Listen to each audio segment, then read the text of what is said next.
Olá, pessoal, tudo bom? Nossa aula de hoje, quer dizer, nossa pré-leçãozinha que a gente vai abordar de forma geral, né? Dois assuntos interessantíssimos. Primeiro, a questão das dietas, né? Quais são as dietas utilizadas dentro do ambiente hospitalar, né? E como devem ser prescritas essas dietas lá, que é o item que você inicia a prescrição, o item 1, né? Dieta. Então vamos dar uma viajada aí nesse assunto, e na sequência nós vamos falar sobre o outro ponto importante, que é a questão das hidratações, das principais soluções que você vai estar utilizando lá no dia a dia, na unidade hospitalar, na unidade de pronto atendimento. Bom, primeira coisa é o seguinte: as dietas hospitalares, elas vão ter algumas características. A primeira, que muita gente acredita que é a única característica, e a gente precisa entender isso, que é a história seguinte: dieta livre, dieta branda, dieta pastosa. Quando eu falo de dieta livre, dieta branda, dieta pastosa, eu estou falando em relação à consistência da dieta. Então, quando eu digo que uma dieta é livre, eu estou dizendo que ela é livre de consistência. Então, ela pode ser utilizada em todos os níveis de consistência. Quando eu digo que uma dieta é branda, eu estou dizendo que essa dieta ela tem restrições de sólido. Quando eu digo que essa dieta, por exemplo, é uma líquida, ela pode ter todos os alimentos na forma líquida. Quando é uma líquida sem resíduo, líquido com baixa quantidade de fibra, ou a líquida de prova. Então, quando nós falamos nesse aspecto, nós estamos falando apenas da consistência. Se eu quiser agregar alguma informação como teor de lipídio, teor de proteína, determinado mineral, como sódio, como potássio, como proteína, eu preciso colocar outras informações, que seria em relação ao que nós estamos colocando aí como nutrientes. Vou colocar aqui o apontador, né? Que nós colocaríamos aqui como nutrientes, né? Em relação ao valor energético, quanto de energia está sendo colocado ali, que é determinado pelos macronutrientes, né? Lembrando que proteína vai dar 4 quilocalorias por grama, carboidrato 4 também, e lipídios 9. Embora que quando a gente bota proteína, a gente não quer que proteína vire energia, né? Proteína é um nutriente nobre e deve ser utilizado para a construção de tecidos, sobretudo no meu paciente grave, né? Para manutenção do balanço nitrogenado positivo, que é outro grande objetivo que você vai ter ali de manter o paciente em anabolismo, retendo nitrogênio. E ele tem uma absorção de uma oferta de nitrogênio maior do que a perda urinária desse nitrogênio. A temperatura da dieta, então, ela é algo importantíssimo também. Por exemplo, pacientes com estomatite, glossite, não toleram alimento quente, não é? Esse alimento quente ele causaria incômodo para esse paciente com glossite, com estomatite. O volume, né? Quanto de volume pode ser estabelecido?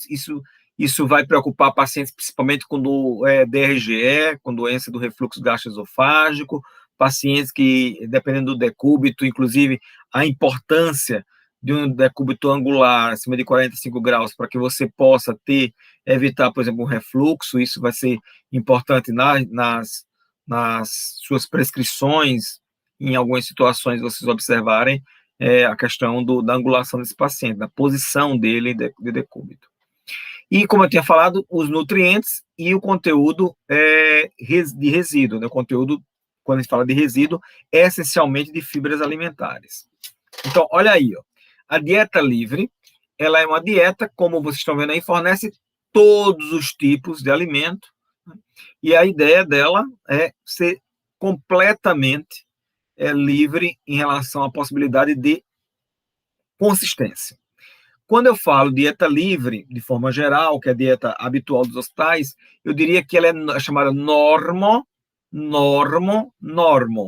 Ou seja, é uma dieta normoglicídica, normoproteica e normolipídica. Então, para aquele paciente que está com a função digestória perfeita, né? Está mastigando direito, que está com o ritmo direito, que não tem nenhuma restrição em relação à glicose, nenhuma restrição em relação à proteína, nenhuma restrição em relação a lipídios.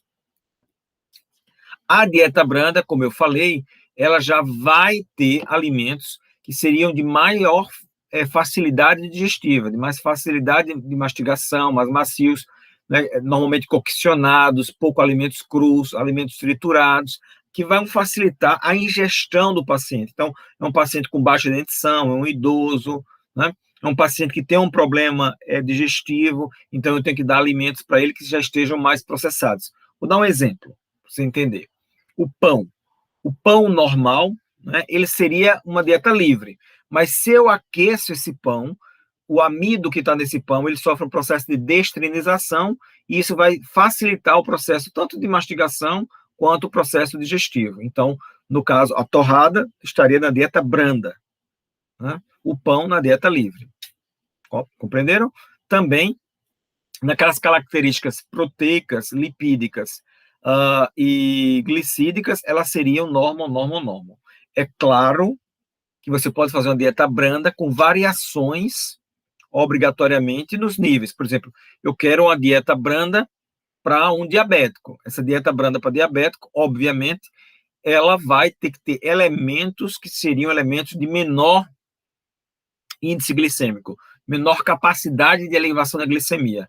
Então, ela é consistência branda com um risco menor de causar elevação da glicemia, né, com alimentos que têm um índice glicêmico menor. A dieta pastosa, como o próprio nome diz, o alimento está pastoso, então, nesse caso, aquele paciente que não consegue mastigar mesmo, né? Ou ele não consegue mastigar porque ele não tem dentição, ou porque ele tem uma lesão ali, ou porque ele tem um problema de ATM, né? Ou é um paciente com dificuldade de deglutição, e a gente tem uma série de transtornos aí de deglutição, principalmente no meu paciente idoso. Então, a lógica é essa, né? Naquele meu paciente com dificuldade de mastigação, de deglutição, seja ele por um processo de senescência associado à senilidade, ou por um quadro, como vocês estão vendo aí, neurológico, você pode optar por uma dieta branda. Eu coloquei aqui uma observação em características, o fato de que ela seria uma dieta de transição entre a dieta líquida e a dieta branda.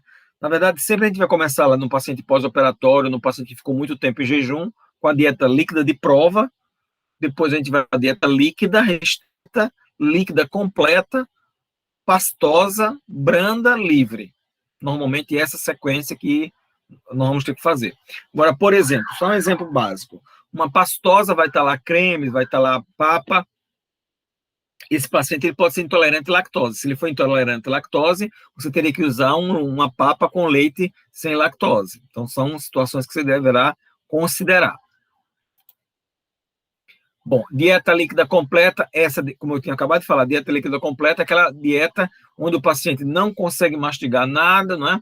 E eu estou, na verdade, também ela é um fechamento da dieta líquida restrita ou da dieta líquida de prova, quer dizer, eu vou evoluindo, né? Testando o intestino, e a dieta líquida completa seria a dieta com todos os líquidos, inclusive com líquidos que possam determinar resíduo. Vamos dar um exemplo, caldos de carne, né, caldo de feijão, são exemplos de dietas líquidas completas, certo? Então já teria aí uma grande possibilidade de resíduo. Inclusive, como vocês estão colocando aqui, olha só, existe a possibilidade nessa dieta de já incluir geleias, por exemplo, já estaria indo para a pastosa, né?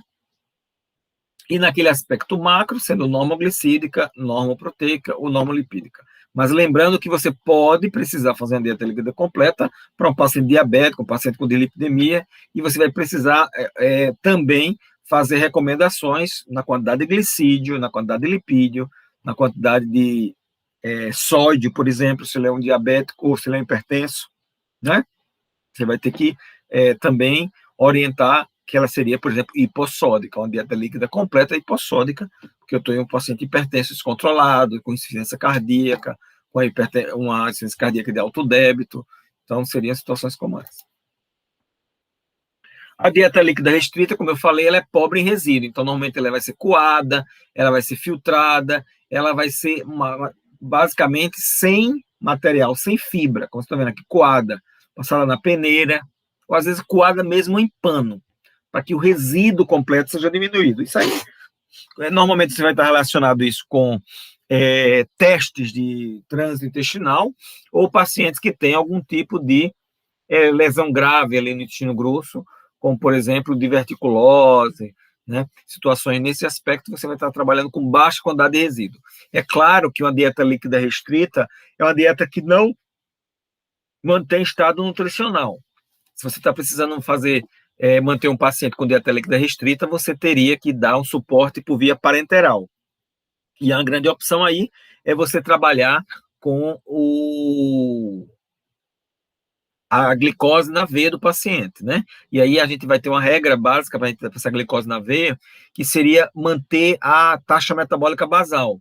Então, a gente manteria a taxa metabólica basal de 15 a 25 quilocalorias por quilograma de peso, o que daria em torno aí de mais ou menos no adulto, em torno de 1.000, 1.200 quilocalorias. Isso manteria a taxa metabólica basal de um paciente. Uma coisa só importante, que quando eu vou manter um paciente com carboidrato, eu tenho que lembrar que o carboidrato tem índice glicêmico elevado, e o coeficiente respiratório também é elevado. Então, isso vai me dar também um risco, obviamente, de hiperglicemia e a possibilidade da necessidade de usar insulina, eventualmente, e a possibilidade do aumento da PaCO2, e isso aumentaria o esforço expiratório do paciente. Então, quando eu dou glicose para o paciente, há um aumento da produção de gás carbônico e, consequentemente, da necessidade de expirar. E se esse paciente não tem uma função pulmonar que está dando conta disso, eu vou reter CO2, e ao reter CO2 eu vou ter uma acidose respiratória, né? Fruto de uma acidose de natureza metabólica, né? Porque eu não estou conseguindo expelir esse gás carbônico, entende? Então seria um quadro misto. Estou quase espirrando, gente. A dieta líquida de prova, como o nome fala, a dieta líquida de prova é uma dieta que você vai testar o TGI. É aquele paciente pós-operatório que você vai fazer o teste do trânsito intestinal, né? Principalmente pacientes que fazem cirurgia em trânsito, né? Por exemplo, fez uma anastomose em qualquer nível do trato digestório, principalmente em intestino delgado e intestino grosso, você vai começar com a dieta líquida de prova nele. Então, a dieta líquida de prova realmente é você testar esse peristaltismo, né? E normalmente a gente vai começar a fazer a dieta líquida de prova quando eu ausculto o ruído hidroaéreo, né? Você fez lá a ausculta, você percebeu o ruído hidroaéreo, você pode fazer a dieta líquida de prova, que são pequenos volumes, tá? Com alimentos que são normalmente isotônicos, né? Como chás, como coco, água de coco, né? Gelatina. Então, normalmente, como eles são assim de baixa composição, né, eles vão ser hipoglicídicos, hipoproteicos e hipolipídicos. Nosso objetivo aí não é nutrir, mas sim testar o trânsito. Por exemplo, se você fez uma anastomose ali, na hora que você faz a estimulação, para você ver a alça se mexer e ver se há uma possibilidade de testar, para ver se não vai ter uma descência daquela anastomose, ou seja, se o paciente, por exemplo, não vai fistulizar. Agora a gente está trabalhando já em relação ao objetivo, dieta laxante. Dieta laxante é aquela dieta que vai entrar elementos que vão aumentar o trânsito intestinal. Então, ela teria que ser rica em fibra, em torno de 25 a 30 gramas de fibra, numa relação mais fibra insolúvel do que fibra solúvel. Então, vai entrar aí alimentos como, por exemplo, muita gente já conhece, né, o mamão, a ameixa e outras fibras, depender do paciente, a possibilidade do uso do bagaço da laranja, inclusive a possibilidade de técnica de fazer isso. Então, a dieta laxante, a priori, ela é normal. É claro que eu posso precisar fazer uma dieta laxante num diabético. Então, ela vai ter que ser hipoglicídica ou, se normoglicídica, com alimentos que sejam de baixo índice glicêmico, para não fazer picos hiperglicêmicos. Tá? Tudo bem? Dieta constipante é o contrário da dieta laxante. A lógica da dieta constipante é reter. Então, um grande exemplo, todo mundo sabe aí, da banana, né?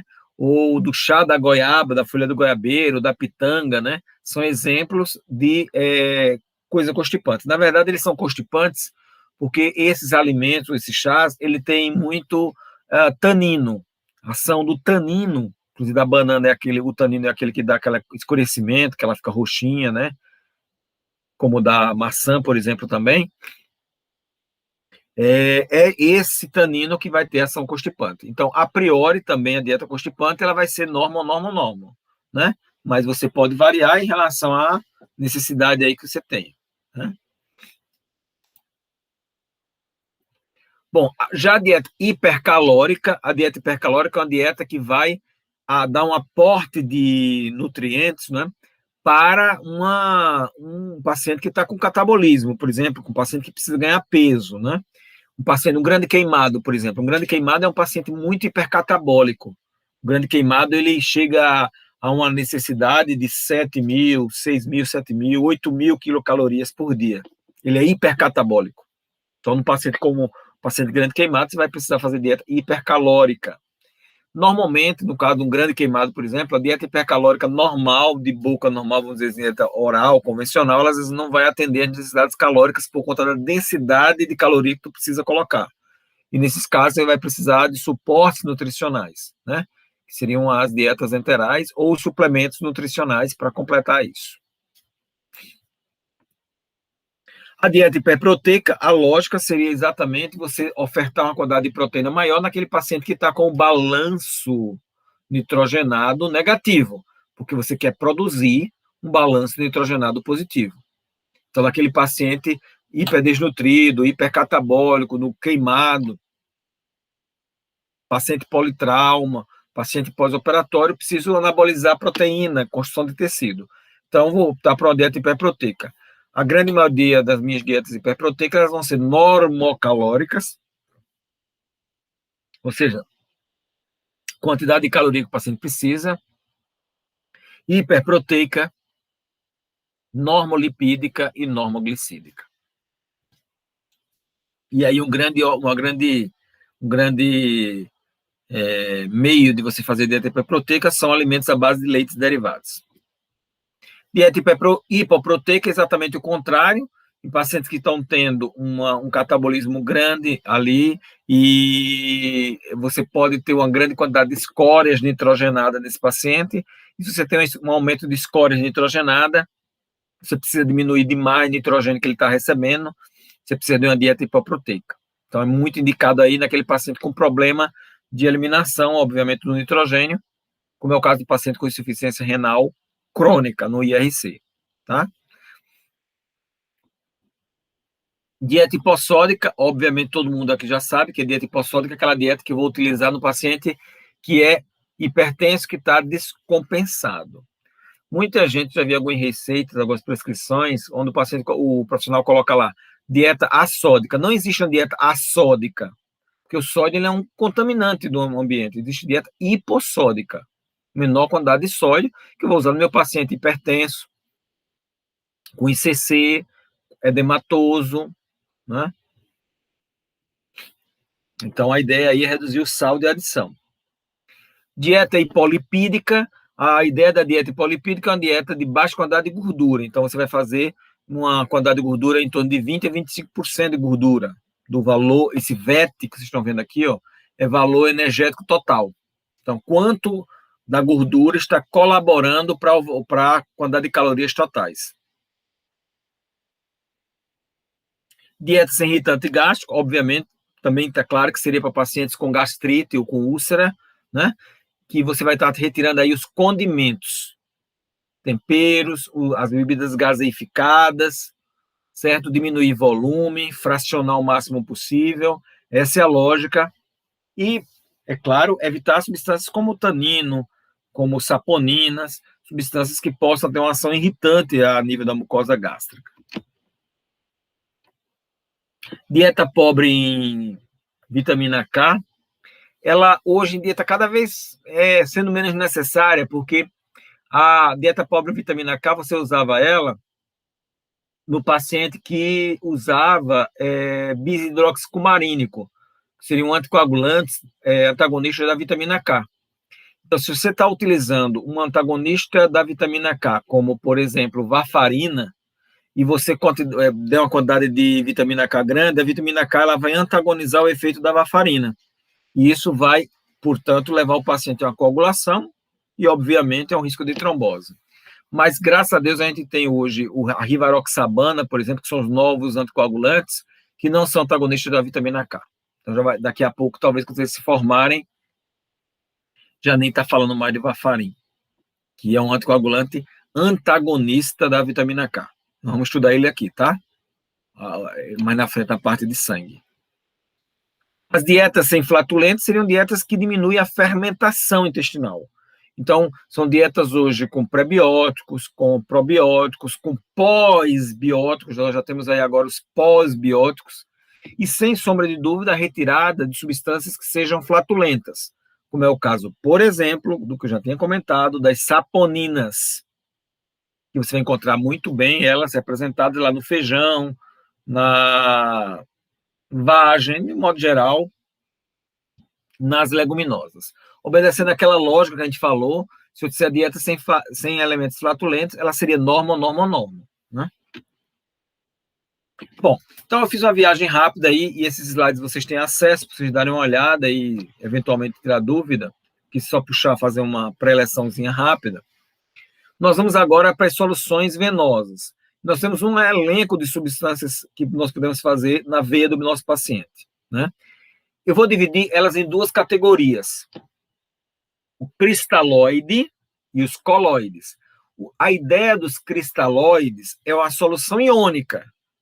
Então, na verdade, a ideia do cristalóide é você fazer uma reposição volumétrica, normalmente corrigindo alguma deficiência em um determinado eletrólito. Essa é a ideia do cristalóide. Já o coloide, que vocês estão vendo aqui de lado, seriam substâncias também de natureza homogênea, que vão determinar uma ação osmótica. Então, a ideia aí é o seguinte: eu posso fazer uma expansão volêmica com cristalóide? Posso, mas eu vou diminuir um pouco a osmolaridade do meu paciente. E aí, se eu tenho uma redução de osmolaridade, eu vou ter um extravasamento vascular grande. O líquido vai ficar menos concentrado dentro dos vasos e fora dos vasos mais concentrado, e vai sair líquido para o intestino, gerando edema. E o edema, por exemplo, num bronquíolo terminal, lá no endotélio, determinará uma redução da hematose pulmonar. Um edema de alça intestinal vai determinar uma redução de absorção intestinal. Então, a gente não quer isso.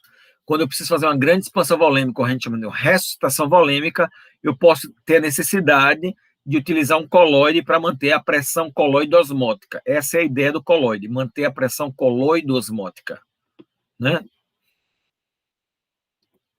Só a regrinha básica, que não está aqui na aula, né? Quando a gente vai fazer em termos de ressuscitação volêmica, eu vou pegar meu paciente, meu peso do meu paciente, vezes 0,6, que seria a quantidade de água corporal, do modo geral, 60%, vezes 0,15, que seria a quantidade de líquido intravascular. O que der aqui, tá? Eu vou fazer metade disso aqui imediatamente para reposição volêmica e a outra metade em 24 horas. Essa é a regra de ouro que a gente vai estar utilizando aí em termos de reposição volêmica, né? Ou alguns autores, assim, você pode fazer a reposição volêmica de 30 a 50 ml por quilo de peso, né? Então, a ideia nesse caso é você manter volume, manter a volemia, né? Um paciente com um quadro, por exemplo, de redução de volumes por qualquer natureza, seja ele por um choque hemorrágico, por um choque cardiogênico, por um choque anafilático. As soluções que a gente vai ter, nós vamos ter soluções que são isotônicas, igual ao plasma, que nós teremos aí o SF 0,9%, cloreto de sódio, soro fisiológico 0,9%, o Ringer e o Ringer lactato, A diferença aqui é a presença do lactato, o plasma lite e o soro glicosado 5%. Sem sombra de dúvidas, os mais famosos aqui é o SF 0,9, o ring lactato e o soro glicosado 5%. Já eu vou ter soluções agora hipertônicas, que é, por exemplo, para numa situação onde eu preciso aumentar a tonicidade vascular, aí eu vou ter cloreto de sódio 3 a 5%. Se eu precisar de mais cloreto de sódio, eu vou para uma solução ampolas, né? O soro glicosado, eu posso fazer ele 20 a 30, 20%, 10 a 20%, 30%, mas eu gostaria de chamar a atenção de vocês o seguinte: num vaso periférico, eu diria que você pode ir com certa tranquilidade até 10%, mesmo que seja um vaso periférico em fossa cubital. O ideal aí, no máximo, seria 10% de concentração, né? Estourando a boca do balão, contando uma velocidade bem lenta, 15%. Acima disso, você vai fazer flebite. A concentração vai estar muito elevada e você vai fazer flebite. Então, essas soluções aqui, ó, a 25, a 50, a 75, nós normalmente vamos diluir ela no soro para uma reposição glicídica, e se o percentual, né, a concentração, ficar acima de 15, eu não recomendo usar vaso periférico. Nesse caso, você pensaria em usar uma femoral, uma jugular, uma subclávia. E aí a gente vai ter uma aula aí sobre punção, né, onde vocês vão ver que algumas punções elas têm mais facilidade e outras menos facilidade no acesso venoso central. Já em relação aos coloides, né, os coloides a gente vai ter a albumina, que é o melhor, mas é o mais arriscado pelo risco de anafilaxia, também o mais caro, né? E a gente vai ter hoje que está caminhando aí, que são os não proteicos, como é o caso da gelatina e o amido, muito mais utilizado os amidos, né? Que vão dar uma resposta bem semelhante, com um risco menor e também por um preço menor. Então, a ideia aí, como eu estava falando, olha só, no cristalóide aí, que seriam soluções à base SF, soro fisiológico, 0,9%, soro glicosado 5%. A ideia delas é repor volume, né? A ideia é essa. Bom, eu coloquei aqui uma tabelinha para a gente comparar o seguinte, ó. Aqui eu tenho as concentrações, desculpa, no plasma, o que seria normal no plasma, por exemplo, 136 a 145 de sódio, 3,5 a 5 de potássio. E quanto eu tenho ali no SF, tá vendo? O SF tem 54, enquanto o Ringer vai ter 147, mas o Ringer lactato tem 130. Veja que a composição do Ringer lactato vai vir em potássio, vai vir em cálcio, é uma concentração mais de chique em outros elementos. Então, sempre que possível para fazer uma expansão volêmica, desde que você não vai fazer sangue, só vai fazer soro, o ring lactato é o melhor para expansão volêmica, inclusive se o paciente tiver leve acidose metabólica. Então, o ring lactato ele é bastante interessante nesse aspecto. Então, soro fisiológico. A ideia do soro fisiológico é manter equilíbrio de sódio. É um soro com baixo risco de eventos adversos, não tem risco de flebite, a não ser se você fizer meter mais do que 0,9%. Então, baixo custo, é o mais comum, né?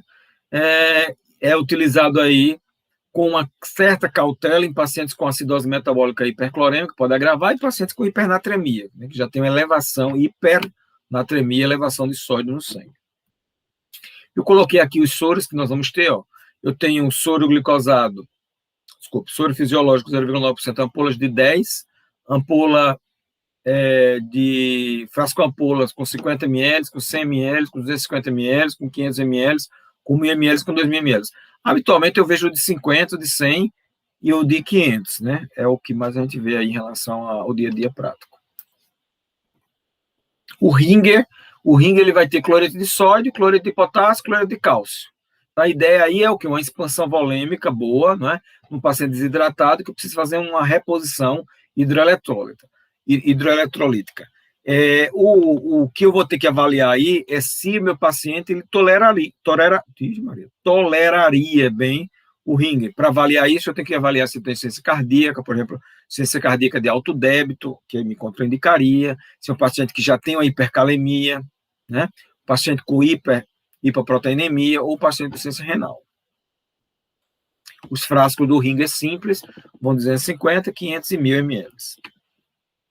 O ring lactato, ele vai ter uma concentração maior, né, como eu estava falando para vocês, ele vai normalmente é bastante interessante aí na expansão volêmica, no resgate, na ressuscitação volêmica, principalmente naquele paciente que eu já tinha falado com acidose, um paciente, por exemplo, com levacidose, diabético descompensado, o Ringer seria uma opção interessante para o resgate dessa acidose. Certo? O soro glicosado, a ideia dele é repor um pouquinho de caloria, né? Claro que quando a gente trabalha com 5%, eu não vou dar a necessidade do indivíduo, né? Se eu preciso atender a necessidade do indivíduo, eu vou trabalhar com volume maior, né? E aí, como eu disse a vocês, eu tenho que trabalhar acima de 10%. Como eu já disse anteriormente, soluções até 10% daria para fazer em periférico, mas acima disso, eu teria que usar um acesso venoso central, seja ele femoral, subclávia, jugular, tá? E aí eu coloquei aqui as opções de glicose que nós vamos ter. Glicose 25%, ampolas de 10%, de 50% 10%, 75% são soluções hipertônicas, que normalmente a gente vai utilizar para converter os soros, 5% em soro 10%, em soro 15%, que vocês já viram isso em habilidades 1. O cloreto de sódio eu vou ter os soros, as soluções hipertônicas, 7,5, 10 e 20, e eu posso também ter as ampolas com concentração maior. A ideia disso aí é fazer a expansão volumétrica mesmo, né? Botar algo que vai estar mais concentrado no vaso, é igual comer Shark, né? Come Shark, aumenta a concentração de sódio no sangue, você vai tomar água para diluir. A ideia é isso, se você botou cloreto de sódio direto na veia, ele vai puxar líquido para dentro do vaso. Então, a indicação aí seria, por exemplo, a expansão, paciente com choque hemorrágico, né? Vai puxar bastante líquido para dentro do vaso.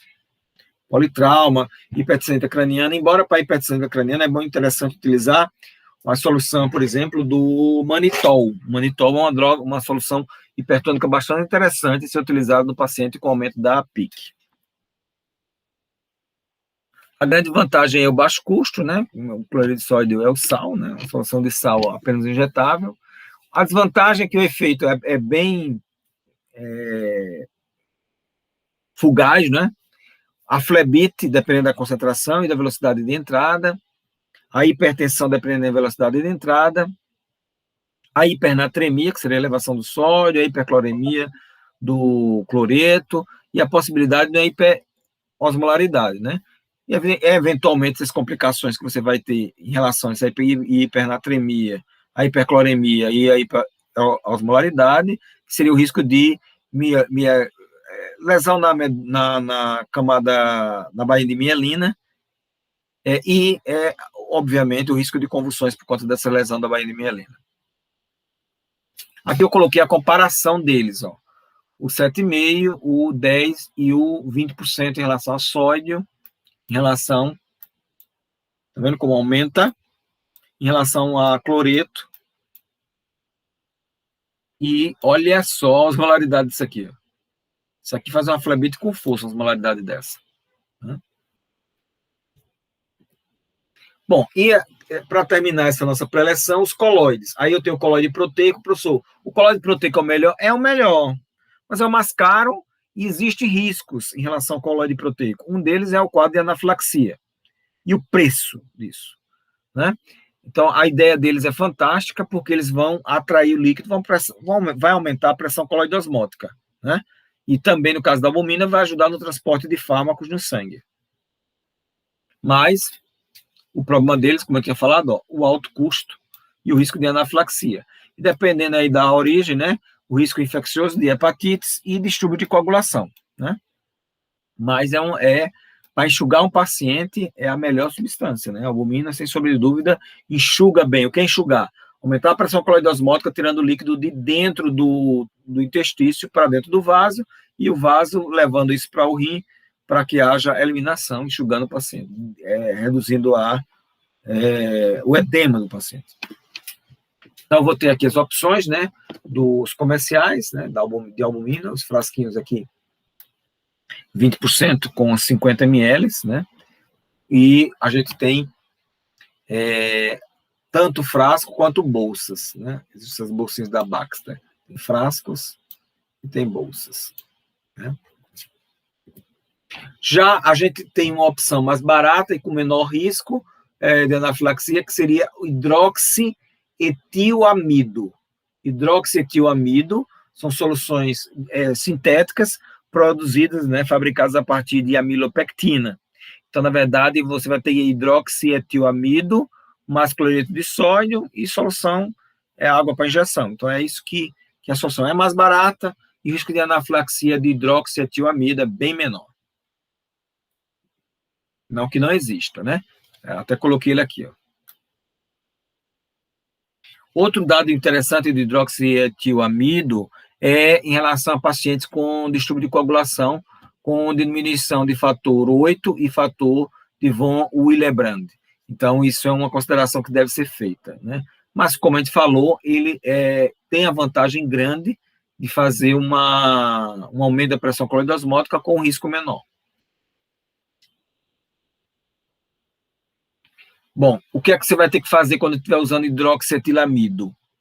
Você vai ter que monitorar a função renal desse paciente, acompanhar a evolução dele e observar eventuais sangramentos, sobretudo por conta dessas situações aqui.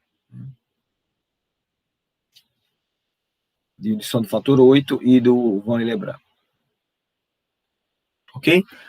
Estou chamando a atenção que a dose máxima seria de 50 ml por quilograma de peso. Lembra que eu falei de alguns autores vão falar 30, 40 a 50 ml por quilograma de peso. Lembrar que ela é 50 o top. Aí eu coloquei os comerciais, o Plasmin, né? Venofundin, o nome para a gente da farmacologia é o nome da substância que é hidroxietilamida. E por fim aí a gelatina, né? A gelatina vai ser feita a partir de colágeno hidrolisado bovino, né? Aí o risco de anafilaxia é bem maior, porque é um material animal, feito com gelatina bovina, né, com cloreto de sódio e hidróxido de sódio. O risco aí já é a reação à anafilaxia e coagulável. Aí já o bicho pega. É melhor usar hidroxietilamida, que vai ser mais seguro, mais tranquilo. Bom, essa pré-eleção aí, eventualmente dúvidas que necessitam de esclarecimento, a gente poderá tirar ao vivo aí durante a nossa discussão. Essa era a nossa ideia de fazer nossa pré-eleção. Obrigado por estarem aqui até agora comigo. Cheiro, fique com Deus e até o nosso encontro presencial.